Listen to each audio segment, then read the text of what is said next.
ఆహ్వానిస్తున్నాను.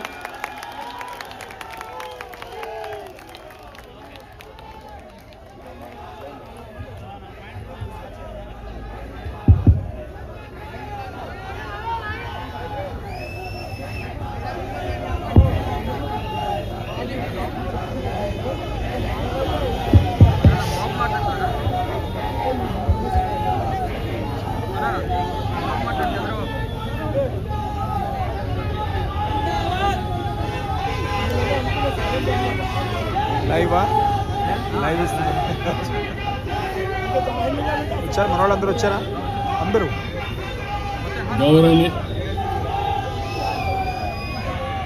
అందరికీ నమస్కారాలు.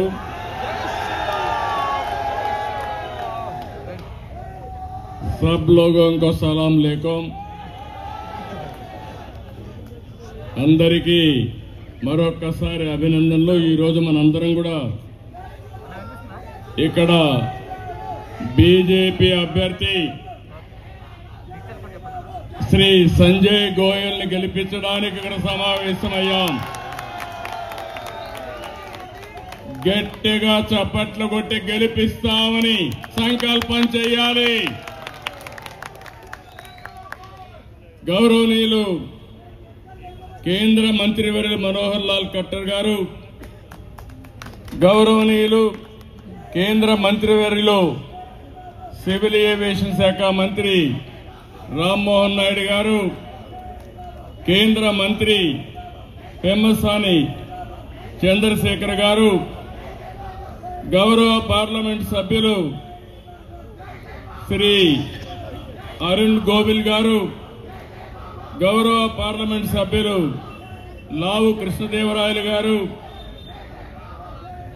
ఈరోజు ఇక్కడ సమావేశమైనటువంటి ఫార్మర్ యూనియన్ మినిస్టర్ గౌరవనీయులు చంద్రశేఖర్ గారు, బీజేపీ స్టేట్ అధ్యక్షులు గౌరవనీయులు వీరేంద్ర సత్యదేవ్ గారు, vice president BJP Andhra Pradesh unit Vishnu Reddy గారు,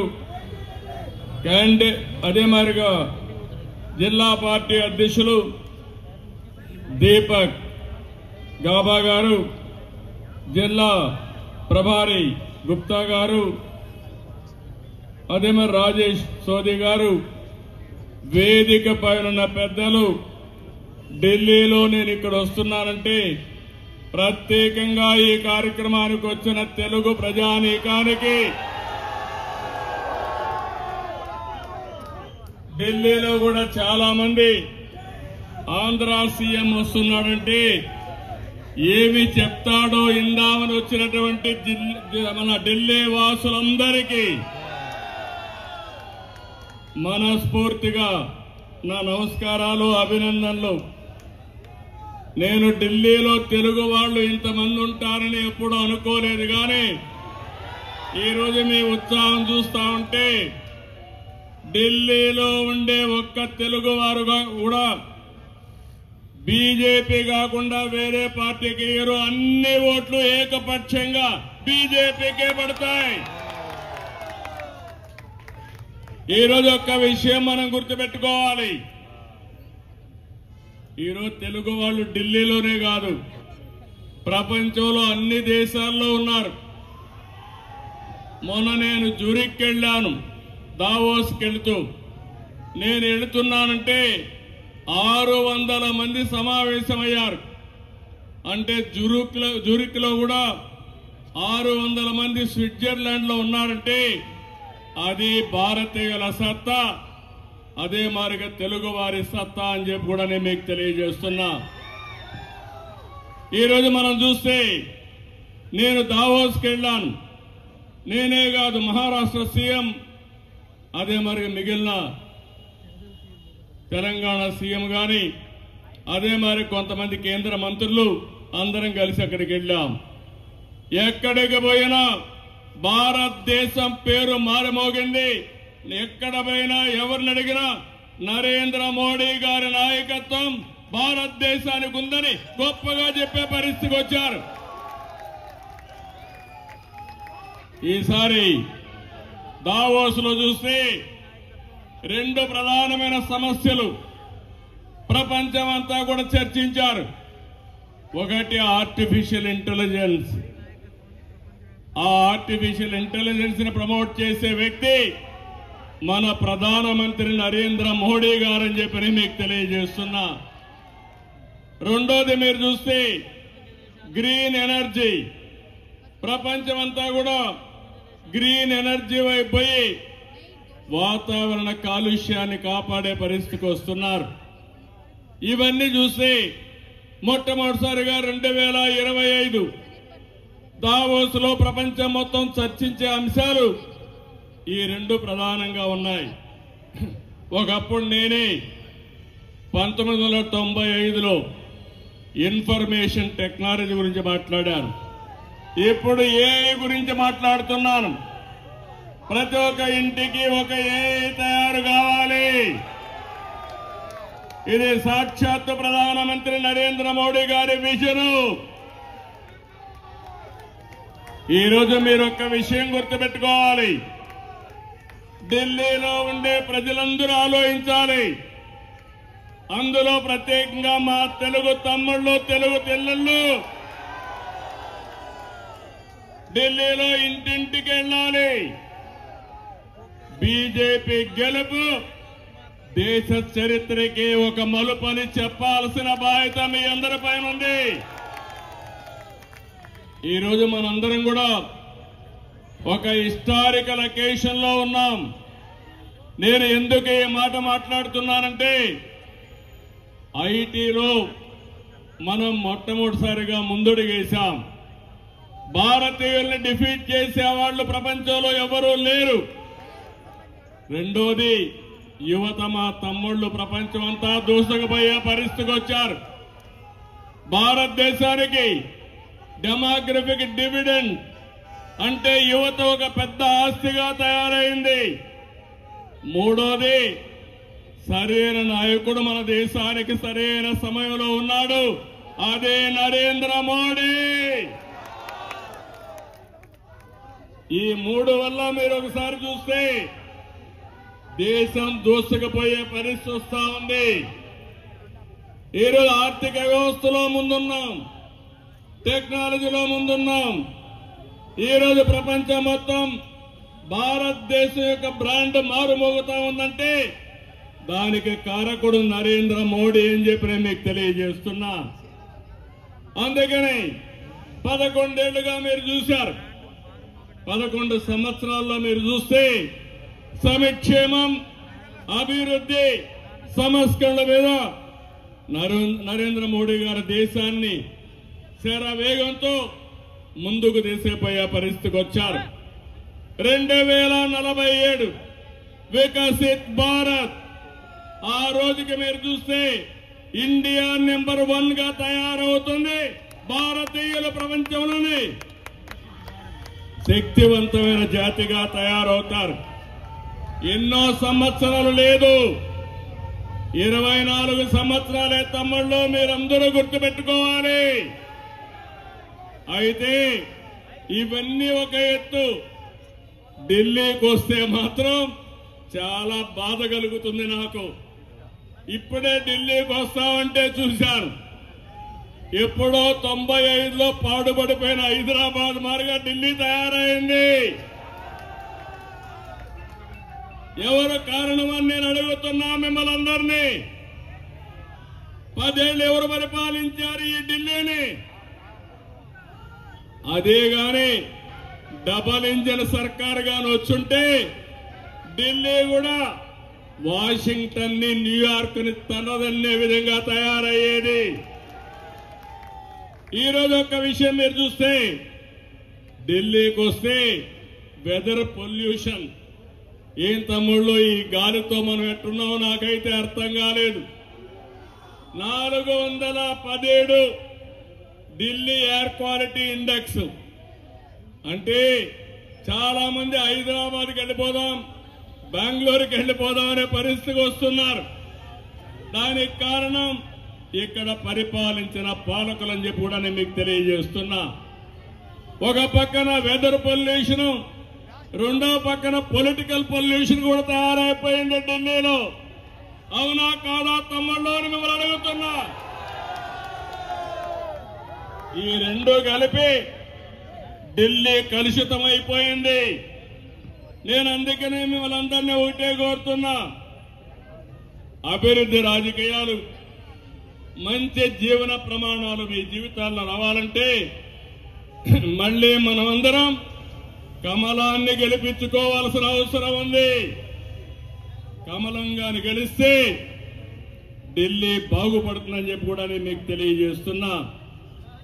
రాజధాని ఢిల్లీ, మనం గర్వపడే విధంగా రాజధాని ఉండాలి.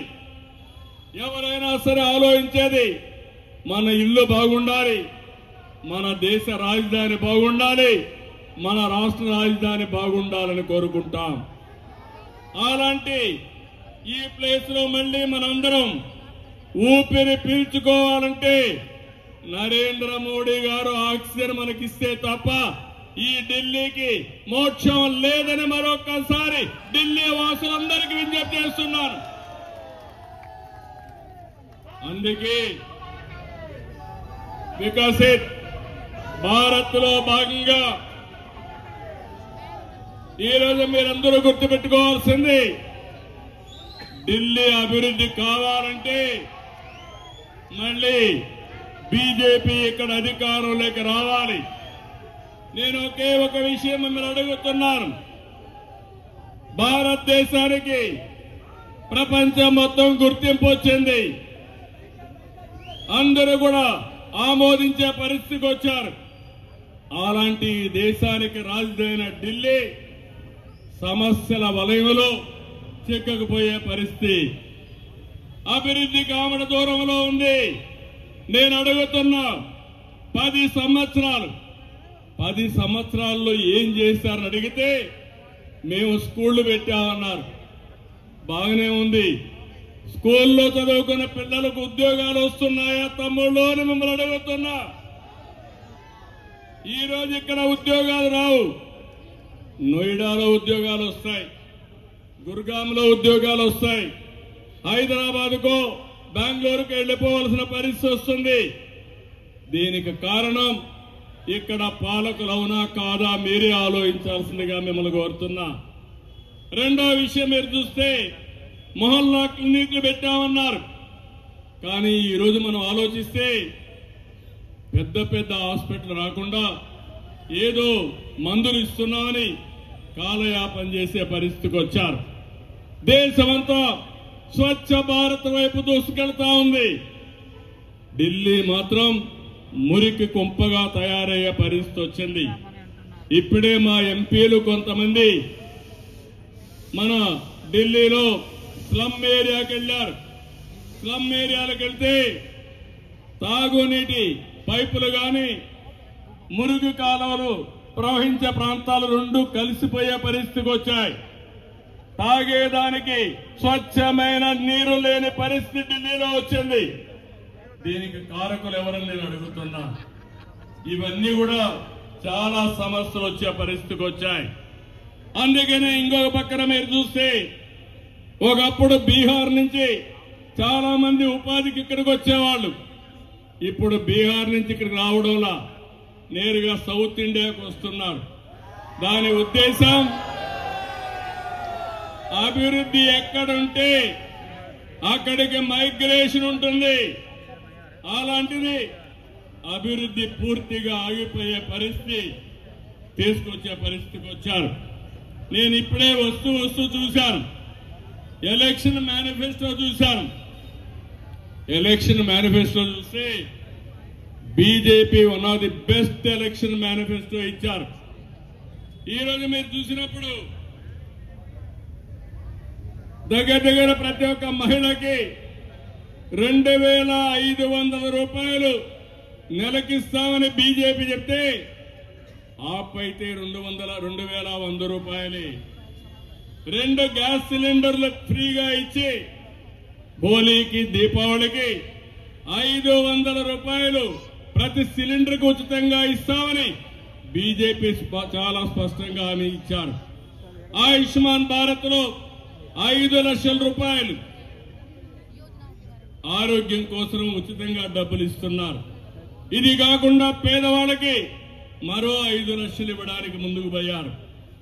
అదే ఆపని చూస్తే సంజీవని యోజన కింద ఫ్రీ మెడిసిన్స్ ఇస్తున్నారు తప్ప దానికంటే ఇంకోటి లేదు. ఇంకో పక్కన చూస్తే పెన్షన్లన్నీ కూడా సీనియర్ సిటిజన్లకి 2,500 రూపాయల వరకు ఇస్తున్నారు. అదే మరి వితంతువులకి, అదే మరిగా దివ్యాంగులకి 2,500 నుంచి 3,000 రూపాయలు ఇస్తున్నారు. వీళ్ళని చూస్తే ఎవరైతే రిలీజియస్ ప్రీస్టులు ఉన్నారో వాళ్ళకు మాత్రం ఇచ్చే పరిస్థితికి వచ్చారు. ఎవరైతే గర్భిణీ స్త్రీలకి దగ్గర 6 న్యూట్రిషన్ ప్రోడక్ట్స్ కింద 21,000 ఇస్తున్నారు. కేజీ నుంచి పీజీ వరకు ఉచిత విద్య ఇస్తే ఆప్ మాత్రం విదేశీ విద్య ఇస్తా అన్నారు. ఈరోజు ఆప్ ఇచ్చే మంచినీళ్లు గాని కరెంటు గాని బీజేపీ కూడా ఉచితంగా ఇస్తామని చెప్పి చాలా స్పష్టంగా హామీ ఇచ్చారు. ఇవి కాకుండా గరీబ్ కళ్యాణ అన్న యోజన కింద 5 కేజీల రైస్ కూడా బీజేపీ ఉచితంగా ఇచ్చే పరిస్థితి వచ్చింది. నేను ఇక్కడ ఒకే విషయం చెప్తున్నాను. ఈరోజు ఢిల్లీ చూస్తే ప్రతి ఒక్కరూ విమర్శించే పరిస్థితికి వచ్చారు. తాగునీరు అందించడంలో ఆ పార్టీ పూర్తిగా విఫలమైంది. ప్రధానమంత్రి గారు అమృత్ కింద ఇంటింటికి స్వచ్ఛమైన నీళ్లు కొళాయి ద్వారా ఇవ్వాలని సంకల్పించారు. 45% అందులో సబ్సిడీ కూడా ఇస్తున్నాడు. కానీ కేంద్రం సబ్సిడీ ఇస్తే దాన్ని అమలు చేయలేని అసమర్థ ప్రభుత్వం ఈ ఢిల్లీలో ఉందని చెప్పి కూడా నేను మీకు తెలియజేస్తున్నా. రాజధాని దుర్గంధ చరితంగా మారింది. దీనికి కారణం ఎవరని నేను అడుగుతున్నాను. అదే గాని బీజేపీ ఉంటే నరేంద్ర మోడీ గారి నాయకత్వంలో స్వచ్ఛ భారత్ లో భాగంగా ఢిల్లీ స్వచ్ఛంగా తయారవుతుంది, పరిశుభ్రంగా ఉంటుంది. యమునా నది శుద్ధి చేస్తానని ప్రగల్భాలు పలుకుతున్నారు. నేను అడుగుతున్న 10 ఏళ్లయింది. 10 ఏళ్లలో శుద్ధి చేయని వాళ్ళు మీరు చేయగలుగుతారా అని మిమ్మల్ని అడుగుతున్నాను. తమ్ముళ్ళు మీరే చెప్పాలి. గంగా నది ప్రక్షాళన జరుగుతా ఉంది. మళ్ళీ యమునా ప్రక్షాళన జరగాలంటే అది నరేంద్ర మోడీ గారికే సాధ్యం. ఎక్కడ అభివృద్ధి లేదు, రోడ్లు లేవు, మౌలిక సదుపాయాలు లేవు. ఎయిర్ పొల్యూషన్ అయితే నేను కూడా మళ్ళా ఎప్పుడెప్పుడు వెళ్ళిపోవాలని చూసే పరిస్థితికి వస్తున్నాం. దేశంలో ఉండే ఎంపీలంతా ఇక్కడున్నారు. అలాంటి ఎంపీలుండే ఈ ప్రాంతంలో ఇలాంటి భయంకరమైన పరిస్థితులుంటే ఏ విధంగా భరిస్తామో మీరే ఆలోచించాలి. నేను ఒకటే ఈ సమావేశంలో కోరుతున్నాను. రాజకీయాలంటే అధికారం కోసరం కాదు, ప్రజాసేవ కోసరం. రాజకీయాల ద్వారా మీ జీవితాలు బాగు చేసే వ్యవస్థ రావాలి. అయారాం గయారాములు కాదు, ప్యాలెస్లు కట్టుకునే వాళ్ళు కాదు, ప్రజలకు చిత్తశుద్ధిగా సేవ చేసే వాళ్ళు కావాలి. కానీ ప్యాలెస్లు కట్టుకొని విలాసవంతమైన జీవితాలు నివసించే వాళ్ళు కాదని మీకు తెలియజేస్తున్నా. అందుకని నేను ఒకటే మీకు విజ్ఞప్తి చేస్తున్నాను. ఈసారి మళ్లీ అభివృద్ధి జరగాలంటే, సంక్షేమం కొనసాగాలంటే, ప్రజల జీవితాల్లో మార్పు రావాలంటే బీజేపీ కోటేయాలి, కమలం గుర్తు కోటేయాలి. ఇక్కడ సంజయ్ గోయల్ గారిని గెలిపించవలసిందిగా మరొక్కసారి అందరికీ విజ్ఞప్తి చేస్తున్నా. మొన్ననే మీరు చూస్తే ఆంధ్రప్రదేశ్ లో తెలుగుదేశం, జనసేన, బీజేపీ కలిసి పోటీ చేశాం. అక్కడ పరిపాలనలో ఉండే పార్టీ అడ్రస్ గల్లంతయింది. డిపాజిట్లు కూడా రాలేదు. ప్రజలు నమ్మారు. డబల్ ఇంజన్ సర్కార్, డబల్ డిజిట్ గ్రోత్, అందరికీ ఉద్యోగాలు వస్తాయని నమ్మి ఓట్లేశారు. నమ్మి ఓట్లేస్తే 7 నెలలు 7 లక్షల కోట్ల రూపాయలు పెట్టుబడులు వచ్చాయంటే అది డబుల్ ఇంజన్ సర్కారు యొక్క ప్రత్యేకత. ఈరోజు నేను అడుగుతున్నా, ఇక్కడ హాఫ్ ఇంజన్ సర్కార్ ఉంది. డబల్ ఇంజన్ సర్కార్ రావాలంటే మళ్ళీ బీజేపీ గవర్నమెంట్ ఇక్కడ రావాలి. గవర్నమెంట్ ఇక్కడ వస్తే నరేంద్ర మోడీ గారు ఢిల్లీ సెంట్రల్ గవర్నమెంట్ లో ఉంటే అభివృద్ధి పరిగెత్తుంది, సంక్షేమం సుజావుగా జరుగుతుంది. ఈ విషయం మీరు గుర్తుపెట్టుకోవాల్సిందిగా నేను కోరుతున్నా. ఢిల్లీ దేశానికే గుండెకాయ, ప్రపంచానికే ఆదర్శం. ప్రపంచ నేతలు ఇక్కడికి వచ్చినప్పుడు ఈ ఢిల్లీని చూసి ఢిల్లీ ఏంటి వాదిగా ఉందంటే మనందరికి కూడా కొంత బాధ కలుగుతుందని చెప్పి నేను మీకు తెలియజేస్తున్నా.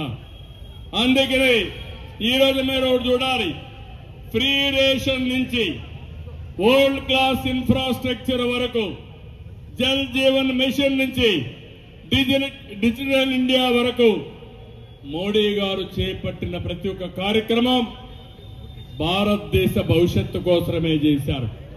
స్కిల్ ఇండియా గాని, మేక్ ఇన్ ఇండియా గాని, ఎంఎస్ఎంఈలు గాని నిన్న ఇచ్చిన బడ్జెట్ లో మీరు చూస్తే పేదవాళ్ళ కోసం, మధ్యతరగతి కోసం, భావితరాల భవిష్యత్తు కోసం ఎన్నో కార్యక్రమాలు పెట్టారు. కడాన ఢిల్లీలో ఎంప్లాయీస్ ఎక్కువ ఉంటారు. 12 లక్షల వరకు ఇన్కమ్ ట్యాక్స్ లేకుండా చేసిన ఏకైక ప్రభుత్వం ఎన్డీఏ ప్రభుత్వం. ఇవన్నీ కూడా చూసినప్పుడు నేను మిమ్మల్ని అందరికీ ఒకటే విజ్ఞప్తి చేస్తున్నాను, మీరు కూడా ఆలోచించాలి. ఢిల్లీ అంటే బాగా చదువుకున్న వాళ్ళు ఉంటారు.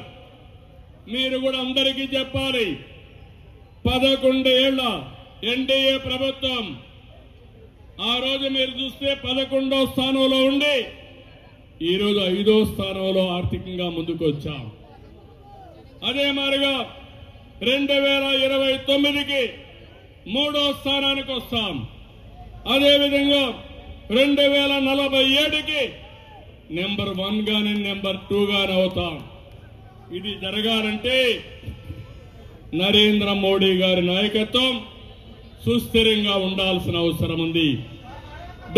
ఢిల్లీలో మీరందరూ కూడా ఆయన నాయకత్వాన్ని బలపరిచే విధంగా ఇక్కడ బీజేపీ పార్టీని గెలిపించవలసిందిగా మిమ్మల్ని అందరినీ కోరుతున్నా. కాంగ్రెస్ పార్టీ ఈ దేశాన్ని భ్రష్టు పట్టించింది, దేశాన్ని నాశనం చేసి కేజ్రీవాల్ ఢిల్లీని భ్రష్టు పట్టించే పరిస్థితికి వచ్చారు.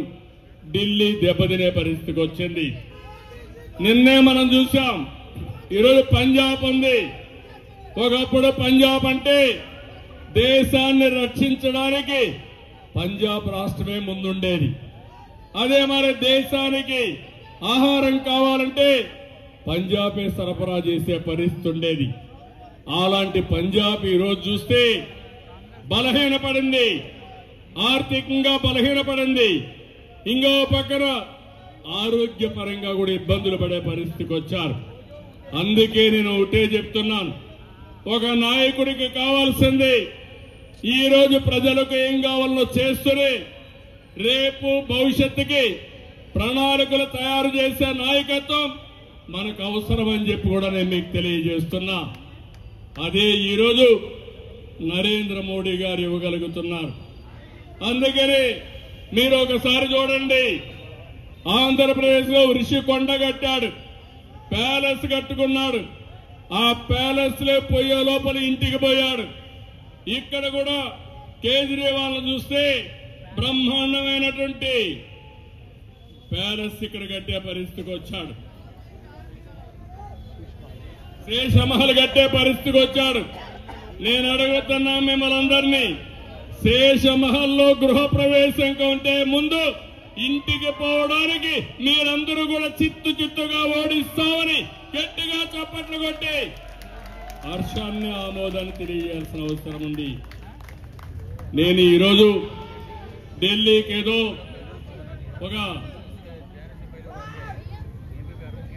ఒక పార్టీని గెలిపించడానికే కాకుండా ఈరోజు నేను ఆలోచించింది దేశ భవిష్యత్తు కోసం ఏ పార్టీ గెలిస్తే ఈ దేశం బాగుపడుతుందో ఆలోచించే విధంగా మీకు చెప్పడానికి వచ్చాను.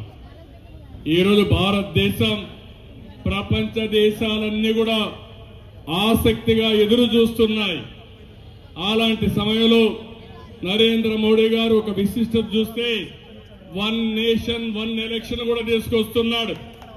అంటే మీరు మొన్నే చూశారు, హర్యానా ఎన్నికలైనాయి. అందరూ కూడా అన్నారు హర్యానాలో బీజేపీ గెలవదని. కానీ మీరు చూస్తే 1 సైడ్ ఎన్నికలైనాయి. బ్రహ్మాండంగా ఖట్టర్ గారు కూడా ఉన్నారు, బ్రహ్మాండమైన మెజార్టీతో అక్కడ గెలిపించారు. అది మొదటి ఎన్నిక. మొన్న ఎన్నిక వచ్చింది మహారాష్ట్రలో. అక్కడ అన్నారు ఏమవుతుందో అన్నారు, ఏమవుతుందో ప్రజలు చేసి చూపించారు. ఇప్పుడు ఢిల్లీ ఎన్నికలు. నేను చెప్తున్నాను, ఈరోజు మీ మూడు చూశాను. తప్పకుండా ఢిల్లీ ఎన్నికల్లో గెలుపు బీజేపీదే. ఈ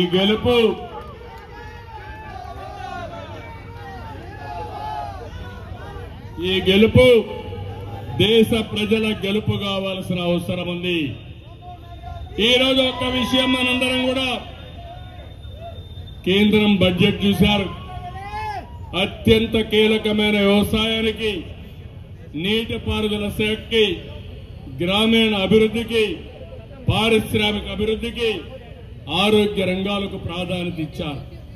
ఇలాంటి అనేక కార్యక్రమాలు చేసినప్పుడు ఈరోజు మనందరం కూడా గుర్తుపెట్టుకోవాల్సింది, రాబోయే రోజుల్లో ఇంకా సమర్థవంతంగా ముందుకు పోవాల్సిన అవసరం ఉంది. చాలా రోజుల తర్వాత భారతదేశానికి ఒకప్పుడు మీరు చూస్తే సర్దార్ వల్లభాయ్ పటేల్ చూశాం. ఆ రోజు కూడా కొంతమంది దేశంలో మేము విడిపోతాం, ప్రత్యేక దేశంగా ఉంటామని ఉక్కు సంకల్పంతో దేశాన్ని ఒకటి చేసిన వ్యక్తి సర్దార్ వల్లభాయ్ పటేల్ గారని చెప్పి కూడా నేను మీకు తెలియజేస్తున్నా. ఈరోజు అలాంటి స్ట్రాంగ్ లీడర్ నరేంద్ర మోడీ గారు. ఈరోజు ఆయన ఒక టీమిండియాగా అందరినీ కలిపి భారతదేశాన్ని ప్రపంచంలోని నెంబర్ 1 దేశంగా చేయాలని ఉక్కు సంకల్పంతో ముందుకెళ్తున్నారు. అలాంటి వ్యక్తికి మనం పూర్తిగా మద్దతు ఇవ్వాల్సిన అవసరం ఉంది. ఇది జరగాలంటే ప్రజలందరూ ఒకటి కావాలి. మనమే ఒక సైనికులుగా తయారు కావాలి. అభివృద్ధి కోసం, సంక్షేమం కోసం, భావితరాల భవిష్యత్తు కోసం సమిష్టిగా ఉద్యమించాల్సిన అవసరం ఉంది.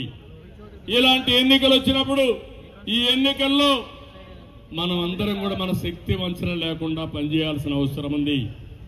ఇక్కడికి వస్తే AP, Telangana, Andhra association Delhi,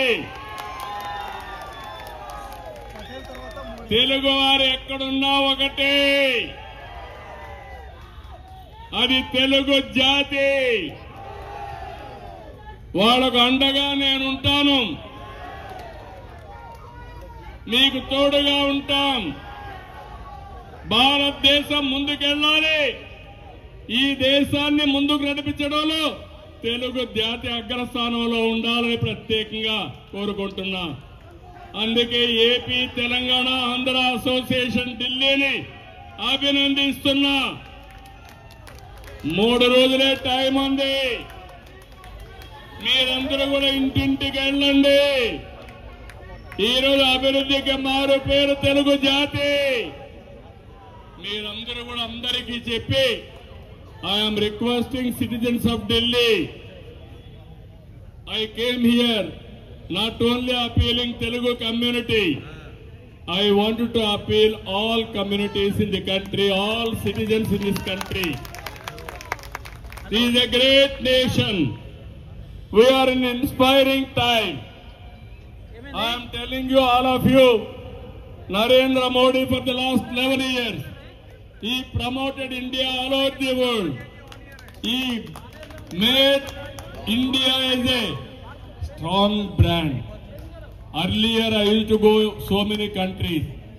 I had an experience in this country. I was in politics for the last 45 years.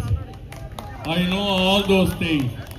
But at the same time, Narendra Modi ji has given very strong leadership. We are very fortunate.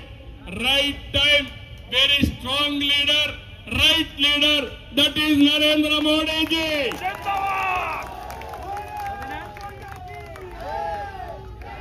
Beyond politics,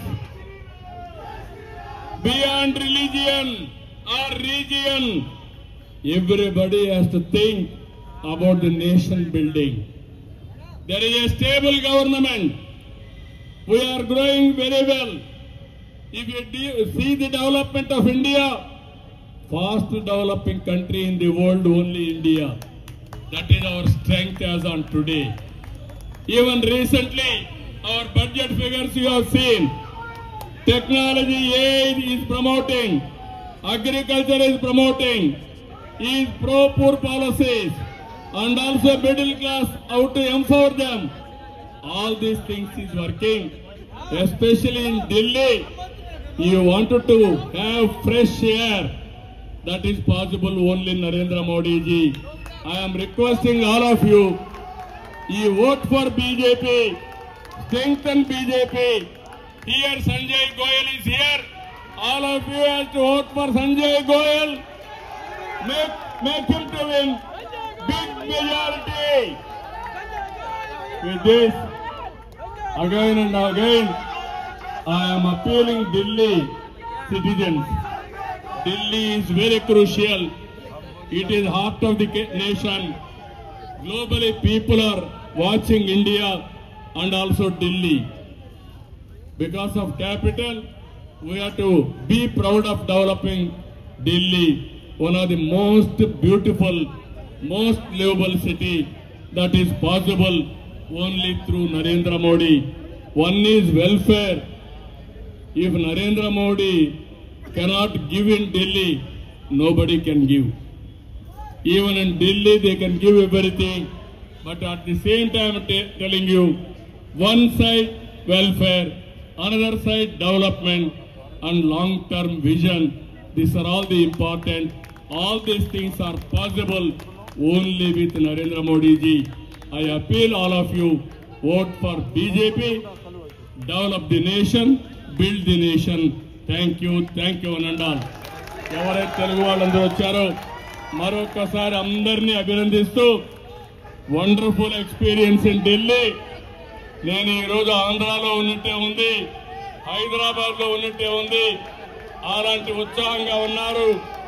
4 రోజులు పనిచేయండి, బీజేపీని గెలిపించండి, మళ్ళీ ప్రమాణ స్వీకారానికి వస్తాం. ఆ రోజు మిమ్మల్ని అందరినీ కలుస్తామని చెప్పి తెలియజేసుకుంటూ అందరికీ నమస్కారాలు. జై హింద్. పెద్దలు చంద్రబాబు నాయుడు గారికి భారతీయ జనతా పార్టీ నుంచి ధన్యవాదాలు తెలియజేస్తూ, వారు ప్రచారానికి రావడమే కాదు, తెలుగుదేశం పార్టీ ఎంపీలందరినీ, మంత్రులందరినీ, అదేవిధంగా ఈ యొక్క ఎన్నికల ప్రచారంలోకి వారు పంపడం జరిగింది. వారందరూ కూడా ధన్యవాదాలు. మన మధ్యలో ఆంధ్రప్రదేశ్ వైద్య విద్యా శాఖ మంత్రి సత్యకుమార్ గారు ఉన్నారు. వారికి కూడా స్వాగతం పలుకుతూ ఉన్నాం.